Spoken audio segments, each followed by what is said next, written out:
Muy bien, les animo que abran su Biblia en el libro de Hebreos. No está al final de la Biblia, pero sí llegando muy hacia atrás, antes de Santiago. Libro de Hebreos en el capítulo número 10. Y no se preocupen que yo voy dando la cita, no hace falta que digan ¿cuál fue? Yo se la voy dando. Es importante, hermano, también de que evitemos el distraernos y el interrumpirnos unos a otros hablando mientras se está predicando la palabra, para que ninguno de nosotros pueda perderse el hilo de lo que estamos hablando. Sé que está empezando a hacer calor ya, ¿vale? Y es el tiempo que nos viene, ya colocaremos ventiladores para tener un poco de frescor. Hebreos capítulo 10. Vamos a leer uno de los pasajes más conocidos y más predicados dentro de toda la cristiandad, que nos habla acerca de un deber cristiano. Es un pasaje que es muy interesante, muy importante, pero que no le gusta a todo el mundo tampoco. Sin embargo, vamos a leerlo en el día de hoy. Hebreos capítulo 10, versículo 25, dice la palabra: no dejando de congregarnos como algunos tienen por costumbre, sino exhortándonos, y tanto más cuando veis que aquel día se acerca. Si le parece, lo leemos otra vez. No dejando de congregarnos como algunos tienen por costumbre, sino exhortándonos, y tanto más cuando veis, y quiero que pongan un poco de atención en esta última expresión, y tanto más cuando veis que aquel día se acerca. Creo, hermanos, que todos sabemos, todos somos conscientes de la responsabilidad o ese deber cristiano que tenemos de congregarnos, y todos conocemos la importancia de este mandato. Y digo que lo conocemos porque de hecho usted está hoy aquí. Y está aquí porque usted considera que es importante congregarse en un lugar para adorar juntos al Señor. No podemos decir en ningún momento que congregarse sea algo irrelevante o carente de significado. En ningún momento vamos a decir eso. Aunque hay personas que así lo creen y no le dan la importancia que tiene a este hecho de poder estar juntos como pueblo de Dios alabando al Señor.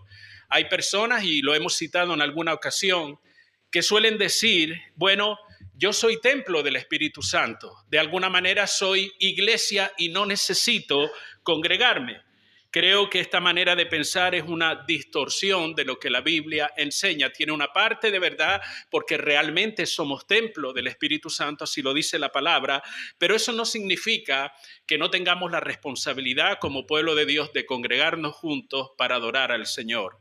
Hay otras personas que a veces hasta te lo dicen con un aire de espiritualidad, como si estuvieran pisando una nube, como si de una revelación nueva te trajeran. Te dicen, bueno, lo que importa es solo la relación personal con Dios. Te dicen eso. Y lo demás todo es secundario. Pero permítame decirle que nada de lo que Dios enseña es secundario o carente de significado. Todo lo que la palabra nos enseña, todo lo que Dios nos muestra a través de la Escritura tiene un propósito y una razón de ser. Y pudiera seguir nombrando una cantidad de argumentos que muchas veces la gente pone, cristianos ponen, argumentos que utilizan para justificar su mala costumbre de no congregarse. Pero lo cierto es, hermano, que todo lo que Dios nos enseña, todo lo que Dios nos ha revelado por medio de su palabra, incluido congregarse, tiene una trascendencia y una repercusión directa sobre nuestra vida. ¿Sabe por qué? Porque Dios nunca nos pedirá algo que no represente una bendición para nuestra vida. ¿Me entendió? Sí. Déjeme repetírselo otra vez y agárrelo bien. Dios nunca nos pedirá algo que no represente una bendición para nosotros. Puede ser que sea algo a primera instancia a mí no me guste. Puede ser que no esté de acuerdo con todo ello. Pero cuando Dios nos pide algo, uno de los propósitos que tiene de esa petición, de ese mandato, mandamiento, como quiera usted llamarle, es bendecirlo. ¿Cómo puedo estar seguro de eso?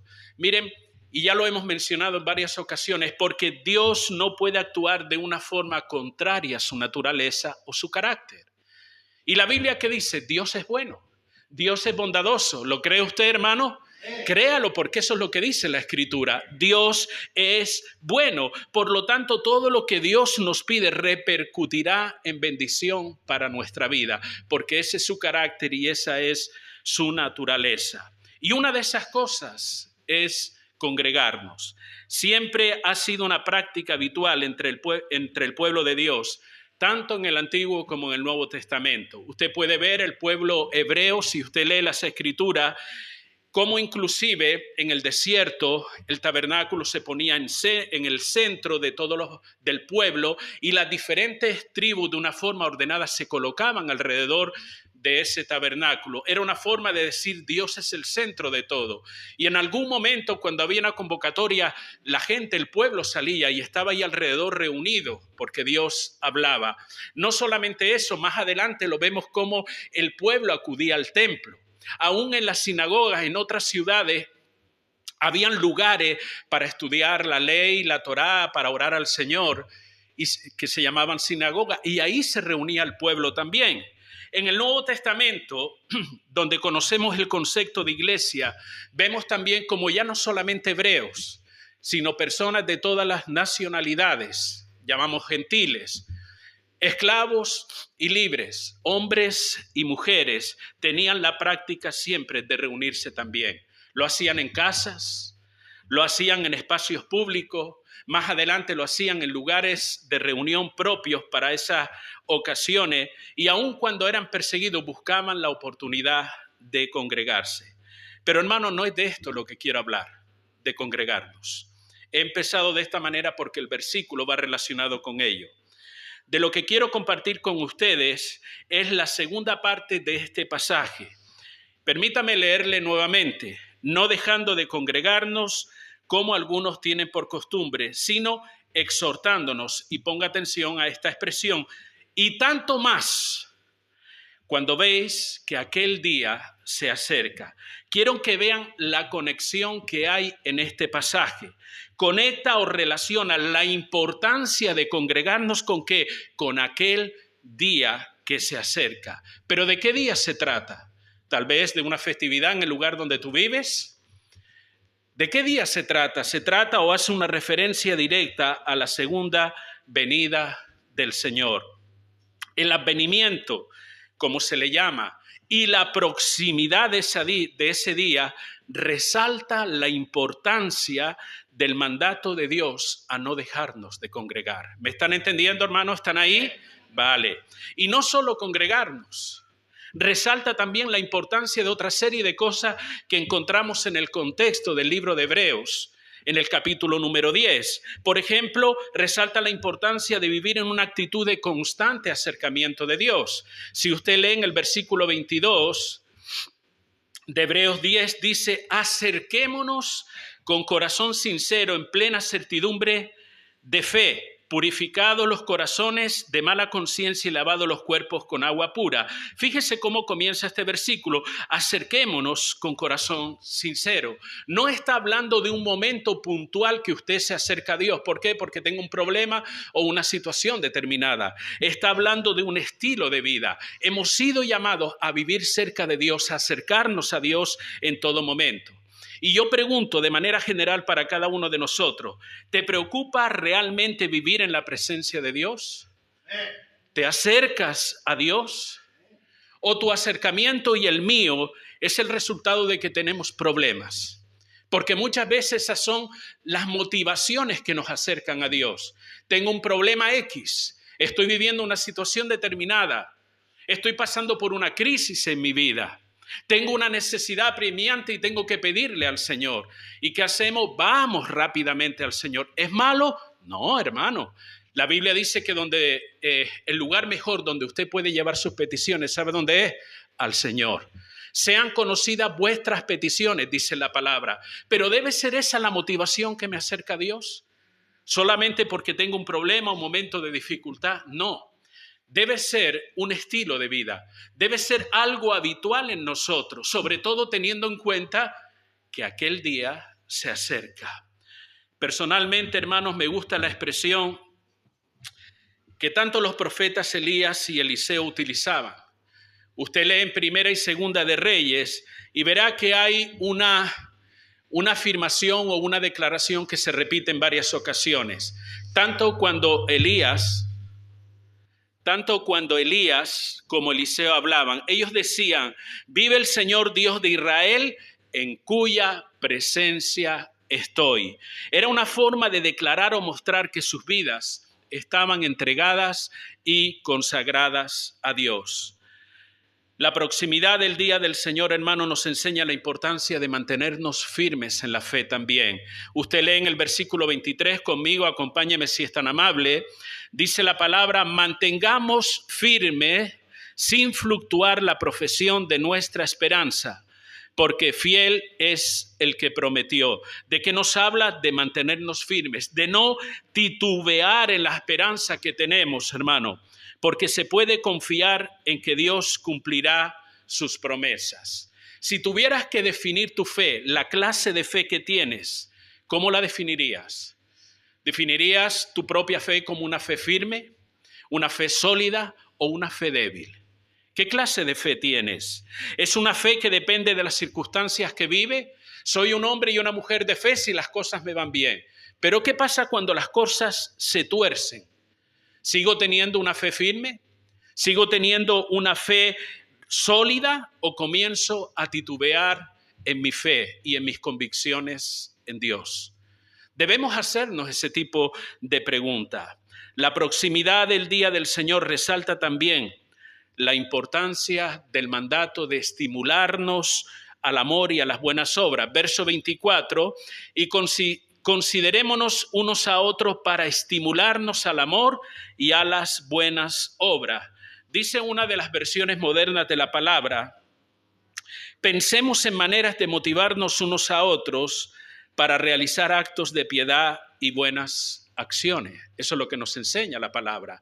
Saber que el Señor viene debe ser un aliciente, una motivación en nuestra vida para motivarnos a hacer buenas acciones, a obrar en beneficio de la vida de otras personas. Y por último, hermanos, teniendo en cuenta el contexto que hemos leído, la proximidad del día del Señor resalta la importancia también, como dije anteriormente, de congregarnos y de animarnos unos a otros. Esa última frase que aparece en el versículo 25 y ya hemos leído, y tanto más cuando ves que aquel día se acerca, lo que está marcando es un sentir de urgencia en todo lo que he mencionado. He mencionado acerca de estimular las buenas obras, de congregarnos, de acercarnos a Dios, etcétera, etcétera. Lo que está haciendo esta palabra es poniendo un énfasis, marcando un sentido de urgencia en todo lo que hemos mencionado y no caer en un espíritu de pasividad, desinterés y apatía con respecto a Dios. Esa expresión, tanto más, si usted la lee en diferentes versiones de la Biblia, dice sobre todo y más aún o con mayor razón. Fíjese qué términos utiliza. ¿Puede darse cuenta usted, hermano, del énfasis que está poniendo la palabra en este sentido? Hay un matiz, hay una nota de urgencia en todo ello, en lo que nos enseña la palabra. Y esto es algo no solamente destacable en el libro de Hebreos. Si usted lee las diferentes epístolas del apóstol Pablo, por ejemplo, la inminente venida del Señor, de una manera u otra, esta verdad está entrelazada en sus enseñanzas. Y es una verdad como un elemento que debía tenerse en cuenta en todo momento. El apóstol habla de diferentes temas, habla de diferentes situaciones, pero de una forma u otra siempre entrelaza el hecho de la venida del Señor. Y vuelvo a repetir, es un elemento a tener en cuenta. Por ejemplo, pudiéramos preguntarnos nosotros en esta mañana, cuando tomamos decisiones, cuando planificamos nuestra vida, pueden tomar asiento, por favor. Cuando tomamos decisiones, planificamos nuestra vida, ¿lo hacemos considerando que el Señor viene? Le vuelvo a hacer la pregunta porque no quiero que nadie se distraiga, por favor. Cuando usted toma una decisión o planifica algo en su vida, ¿usted lo hace considerando que aquel día se acerca, que el Señor viene? Cuando aconsejas a tus hijos, aquellos padres que tienen por costumbre aconsejar a sus hijos, y espero que sean todos, cuando los estás preparando para la vida, ¿le dices que aquel día que esperamos se acerca? O tal vez ni tu hijo sabe acerca de eso. O no le has mencionado nunca de que esperamos la venida del Señor. Cuando planificas tu vida laboral, cuando planificas tus estudios, ¿lo haces con el pensamiento, con la idea de esa promesa de que Cristo viene? ¿O tomas decisiones a la ligera o planificas a la ligera sin pensar que eso es una realidad? ¿Cómo repercute en tu vida que Cristo viene, hermano? Porque eso es lo que encontramos en el libro de Hebreos. Después de dar una serie de instrucciones, el autor de Hebreos dice, cuánto más y tanto más cuando veis que aquel día se acerca. Ese énfasis en la venida del Señor está resaltando la importancia de todo lo que nos está enseñando la palabra. Ser consciente de la inminente venida del Señor debe hacernos reflexionar, hermanos, sobre nuestro andar cristiano. Yo no sé si usted se para con cierta frecuencia a pensar en su vida cristiana, porque a veces estamos tan envueltos en la inercia de las cosas, en correr aquí, correr allá, hacer esto y hacer lo otro, que ni siquiera nos paramos a reflexionar en nuestra propia vida espiritual. ¿Cómo estás viviendo tu fe? ¿Es una fe viva? ¿Es una fe práctica? ¿Es una fe que está produciendo fruto? ¿O tú sencillamente tienes una religión diferente?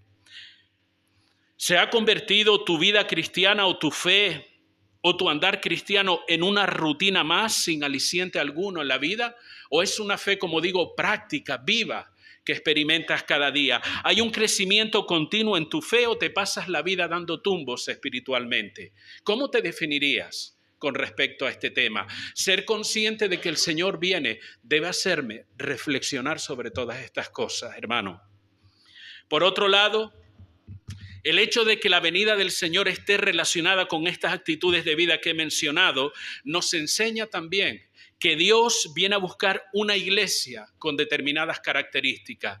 Una iglesia donde no todo vale y hay que estar incluso preparados para ese momento. Y perdonen que insista de manera constante haciendo preguntas, pero es que nos ayuda a pensar, nos ayuda a reflexionar, a mover cosas en nuestro cerebro que generalmente no solemos ni pensar.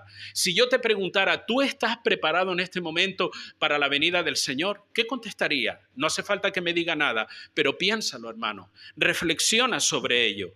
Las enseñanzas de Jesús nos muestran cuáles son esas características de la iglesia que Él viene a buscar. Vamos al Evangelio de Mateo, si son tan amables, al capítulo número 25. Mateo, capítulo 25, vamos a leer rápidamente una parábola que conocen la mayoría de ustedes. Es la parábola de las 10 vírgenes. Mateo, capítulo 25. Dice la Escritura: entonces el reino de los cielos será semejante a 10 vírgenes que tomando sus lámparas salieron a recibir al esposo. 5 de ellas eran prudentes y 5 ¿qué? Insensatas. Las insensatas, tomando sus lámparas, escuche bien, no tomaron consigo aceite, mas las prudentes tomaron aceite en su vasija juntamente con sus lámparas. Y tardándose el esposo, cabecearon todas y se durmieron. Y a la medianoche se oyó un clamor: aquí viene el esposo, salid a recibirle. Entonces todas aquellas vírgenes se levantaron y arreglaron sus lámparas. Y las insensatas dijeron a las prudentes: dadnos de vuestro aceite, porque nuestras lámparas se apagan. Mas las prudentes respondieron diciendo: para que no nos falte a nosotros y a vosotras, id más bien a los que venden y comprad para vosotras mismas. Pero mientras ellas iban a comprar, vino el esposo, y las que estaban preparadas entraron con él a las bodas, y se cerró la puerta. Después vinieron también las otras vírgenes diciendo: Señor, ábrenos. Mas él respondió, dijo: de cierto os digo que no os conozco. Y termina el versículo 13. Velad pues, porque no sabéis el día ni la hora en que el Hijo del Hombre ha de venir. Conocíamos esta parábola, ¿cierto? Bien, pero para aquellos que lo escuchan por primera vez y para poder entenderla mejor, debemos comprender un poco las costumbres con respecto a una boda hebrea en el siglo I. Porque usted está leyendo esto, que boda más extraña, ¿no? Pero bueno, era la costumbre en el siglo I y entre los hebreos que el novio, acompañado a veces por algunos amigos íntimos, iba a la casa de la novia a recibirla, a la casa de los padres de la novia, si usted quiere llamarla así. Generalmente no había una hora marcada, se podía incluso hacer la noche. Y en ese lugar, cuando iba a recogerla, dicen los estudiosos de la Biblia, se celebraba una especie de ceremonia o contrato matrimonial, si le gusta más este término, y se hacía una especie de banquete. Y el novio, al finalizar todo, se llevaba a su casa a la novia, a su esposa, y juntamente con ellos a veces iban amigos íntimos, inclusive algunos familiares, y dicen algunos estudiosos que si en la localidad donde estaba, a veces como si fuera de una procesión se tratara, caminaba por algunas calles, paseaba todo ese cúmulo de personas, toda esa procesión, por decirlo de alguna manera, festejando el momento hasta que llegaba a su casa. Pero antes de suceder eso, hermano, como no se sabía la hora que venía el novio, unas damas de honor, vamos a llamarle, unas damas de honor se adelantaban al camino para esperarlo y acompañarlo a casa. Y llevaban consigo unas lámparas. Algunos estudiosos dicen que podían ser también unas antorchas. Fuese antorcha, fuese lámpara, lo cierto es que era para iluminar y que necesitaban del aceite también para que pudieran mantenerse. Y llevaban consigo, como digo, esas lámparas que servían para iluminar el camino porque podía llegar, como dice la palabra, a la medianoche, donde todo era oscuridad. Ese es el contexto en el que se desarrolla nuestra historia. Y esta parábola simboliza o representa el regreso de Jesús a por su iglesia, hermano. Es lo que representa un regreso del que nosotros desconocemos el día y la hora. Puede ser en cualquier momento. Pero permítame en esta mañana resaltar un par de cosas interesantes de las que podemos aprender de esta parábola. La Biblia dice que eran 10 vírgenes, 10 jóvenes, y 5 de ellas son mencionadas como ¿qué? Insensatas, dice la palabra. Una insensatez que ellas manifestaron, ¿de qué manera? No tomando aceite para sus propias lámparas. Eso lo leemos en el versículo 4. Fue un descuido, un abandono que les costó muy caro, porque no pudieron recibir al esposo ni entrar siquiera a las bodas. El término insensata que nosotros leemos aquí, que se utiliza para estas jóvenes, no hace referencia, por si alguno está pensando, oye, mira cómo la palabra insulta a estas muchachas. No es un insulto. La idea no es darles un trato degradante a la persona, como en ocasiones hoy se utiliza ese término. ¿A usted no le ha pasado que ha hablado con alguien y dice, mira tú el ignorante este? ¿O no? No, a usted no le ha pasado nada de eso. O dice, esto es un insensato. Y lo dice en un tono degradante para humillar a esa persona. O tal vez se lo ha dicho a usted en un momento determinado. Pero esa no es la idea del pasaje. Antes bien, el término insensato refleja una conducta, una forma de proceder carente de sabiduría y despreocupada. La palabra o el término insensatez en la Biblia es sinónimo del rechazo deliberado de la sabiduría de Dios, ¿vale? No es el simple ignorante que me dijo una barbaridad, no. Insensatez en la Biblia, permítame repetirlo, es sinónimo del rechazo deliberado a la sabiduría de Dios. La insensatez tiene que ver con aquello de pasar por alto las normas divinas. Es despreciar la voluntad de Dios revelada en su palabra. Cuando cualquiera de nosotros pasa por alto la voluntad de Dios, cuando cualquiera de nosotros prefiere andar según sus criterios y no lo que enseña la palabra, ¿sabe qué estamos manifestando? Que somos insensatos, que estamos pasando por alto la voluntad de Dios. Es cuando nos conducimos de acuerdo a nuestros criterios personales y no a los criterios de Dios. Y permítame darle un ejemplo. La Biblia lo dice y este ejemplo nos lo dijo nuestro Señor Jesucristo también. En Mateo 7:26 dice el Señor, pero cualquiera que me oye estas palabras y no las hace, le compararé a un hombre insensato que edificó su casa sobre la arena. ¿Ven la relación que hay en el pasaje? Cuando nosotros escuchamos la voluntad de Dios, escuchamos lo que Dios nos enseña y obedecemos, actuamos como personas prudentes, pero cuando hacemos lo contrario, estamos actuando de una manera insensata, hermanos. En resumen, estas jóvenes representan o son una simbología de aquellos creyentes que a pesar de conocer la verdad de Dios, de saber lo que es la voluntad de Dios, sencillamente se descuidan, viven vidas irresponsables, abandonadas y de acuerdo a sus criterios personales o su sentir. Porque es muy habitual hoy en día en los medios cristianos escuchar a personas, es que yo siento esto, yo siento aquello. No se trata de lo que tú y yo podamos sentir. Y ojo, yo no le estoy quitando importancia a eso. Pero más allá de tu sentir y el mío está lo que nos dice la palabra. Y cuando nosotros pasamos por alto esa palabra sencillamente para guiarme por el sentir que yo tengo, estoy actuando de una manera insensata. La verdad que quiero dejar en esta mañana para ir concluyendo es que en tanto que aquel día se acerca, el día de la venida del Señor, ¿cuántos están esperando ese día, hermano? ¿De verdad lo están esperando? Juan en sus epístolas decía, ven pronto, Señor Jesús. Es el anhelo de nuestro corazón de que venga pronto el Señor.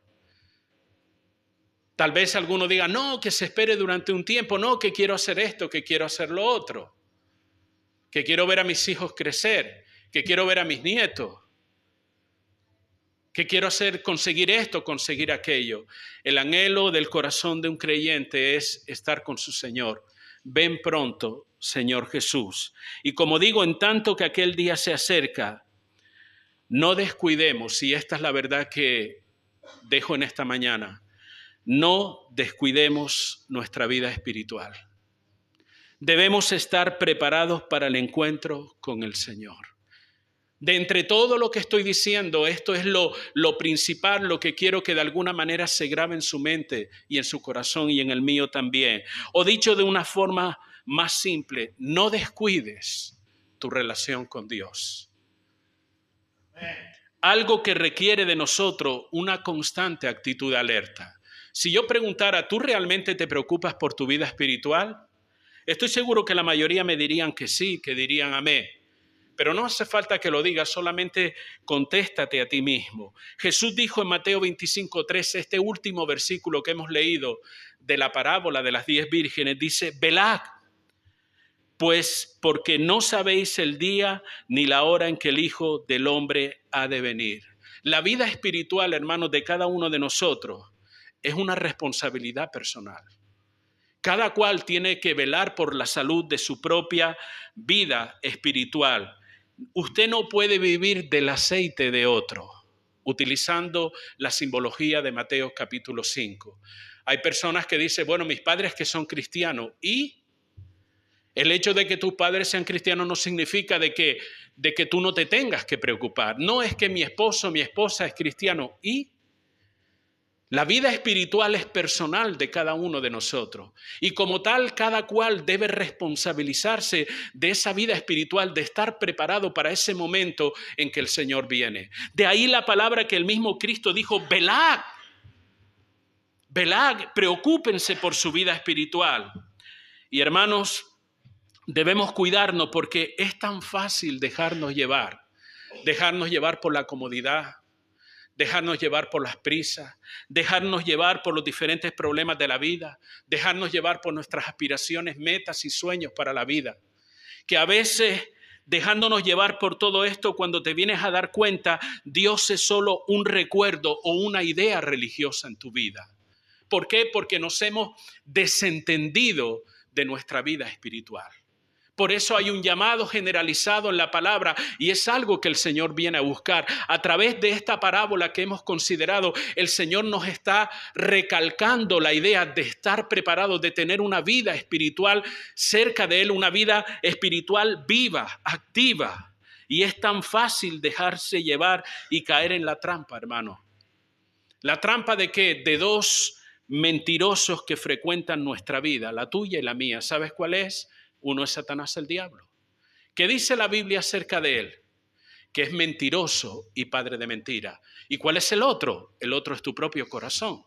La Biblia dice que engañoso es el corazón y perverso más que todas las cosas. ¿Quién lo conocerá? Y quiero decirte que estos dos elementos, tu corazón y el mío, y también Satanás, trabajan por separados. Y a veces se ponen de acuerdo incluso para engañarnos y que descuidemos nuestra vida espiritual. La Biblia dice que Satanás anda como un león rugiente alrededor buscando ¿qué? ¿A quién qué? Jugar, entretenerse, beber café, devorar, dice la Escritura. No nos olvidemos, seamos conscientes de que esta realidad espiritual está ahí. Y a veces Satanás nos seduce a través de nuestra propia concupiscencia con el objetivo final de apartarnos de Dios, que descuidemos nuestra vida espiritual. Concluyo en esta mañana y quisiera que saliéramos de este lugar con el pensamiento de que no descuides, por favor, no descuides tu vida espiritual. No descuides tu relación con Dios. No te abandones. Conocen la expresión, ¿verdad? A veces dice, yo me rindo. No te rindas. No te abandones a la voluntad de tu propia carne. La Biblia dice que la carne es débil, pero el espíritu siempre que está dispuesto. Mi carne no le gusta sacrificarse por Dios. Mi carne busca la comodidad, lo que es placentero, el deleite. Eso es lo que busca mi carne. El espíritu está dispuesto, pero a veces nos dejamos llevar por esa carnalidad. No te abandones a la voluntad de tu carne, no te abandones a la voluntad de tus emociones y no te abandones a la voluntad de tu engañoso corazón. Porque es perverso, dice la Escritura. Mantente alerta. Mantente vigilando tu propia vida espiritual. No estés tan preocupado por la vida del otro. Eso sí, por tus hijos pequeños, preocúpate. Cuando hablo de que cada cual es responsable de su propia vida espiritual, se sobreentiende que estoy hablando de personas adultas, de personas que conocen lo que es una cosa y la otra. Pero tú tienes unos niñitos pequeños también, que tal vez no tienen ese nivel de comprensión. Preocúpate por ellos también. Preocúpate por enseñarles el camino. Como dice la palabra, instruye al niño en su camino y aun cuando fuere viejo, no se apartará de él. No te olvides de esa gran responsabilidad también. Pero cuando ese niño llega a una edad adulta, una edad donde tiene la capacidad para aceptar o no aceptar lo que la palabra de Dios enseña, seguirá siendo su responsabilidad. Él no puede beber del aceite de su papá, estoy hablando simbólicamente. ¿Me están entendiendo, hermano? Vigilemos nuestra propia vida, preocúpate por lo que realmente es importante en tu vida. ¿Qué es lo que es importante? Busca el reino de Dios primeramente. Busca el reino de Dios y su justicia y las demás cosas serán añadidas. Y sobre todo, hermano, y por eso puse el énfasis, sobre todo, teniendo en cuenta que el día se acerca, que el gran día se acerca. Digamos que en todo ese pasaje que hemos leído, la nota que de alguna manera pone una señal de alerta y de urgencia entre buscar a Dios o acercarnos a Dios, congregarnos, hacer esto y hacer lo otro. La nota que nos sacude de alguna manera es que el día se acerca cuando Cristo viene. Eso es lo que le da un peso o resalta, no es que le da peso, resalta la importancia de todas aquellas cosas que el Señor nos menciona en su palabra. Y como ejemplo, esa parábola de las 10 vírgenes. 5 de ellas fueron descuidadas. Les dio igual, no se preocuparon y sufrieron las consecuencias. Preocupémonos por nuestra vida espiritual, no lo tengas en poco. La vida cristiana no se trata de venir a entretenernos un domingo, escuchar un sermoncito, salir y decir me gustó o no me gustó y luego vuelvo a la rutina otra vez del lunes. La vida espiritual es algo para todos los días. Debemos estar en constante comunión y relación con Dios. Cada día, en cada momento, Él es el que le da aliento, fuerza, esperanza a nuestra vida, hermano. No nos desentendamos de esa parte tan importante. ¿Sabes por qué? Porque lo que hay aquí se acaba. Dicen en mi tierra y probablemente aquí, la vida son 3 días. Es una forma simbólica de hablar. Santiago dice que es como una neblina que ahora está y luego desaparece. Es muy fácil hacer planes. Haré esto, haré lo otro. Como aquellos que dice Santiago, si Dios quiere, haré esto, haré lo otro. Dándonos a entender de que si es la voluntad del Señor. ¿Por qué? Porque nuestros tiempos están en sus manos. Él tiene nuestros días contados. Él sabe cuál será nuestro último aliento en esta tierra. Y tu mayor y mi mayor preocupación debe ser estar en una relación correcta con Él, estar en paz con Él, vivir cerca de Él. Esa debe ser una de las prioridades y es algo que el Señor viene a buscar. La próxima semana veremos un par de cosas más, pero llévate esta palabra en tu mente. Preocúpate por tu vida espiritual. Preocúpate por tu crecimiento espiritual. Amén, hermanos. ¿Qué les parece si oramos al Señor en esta mañana?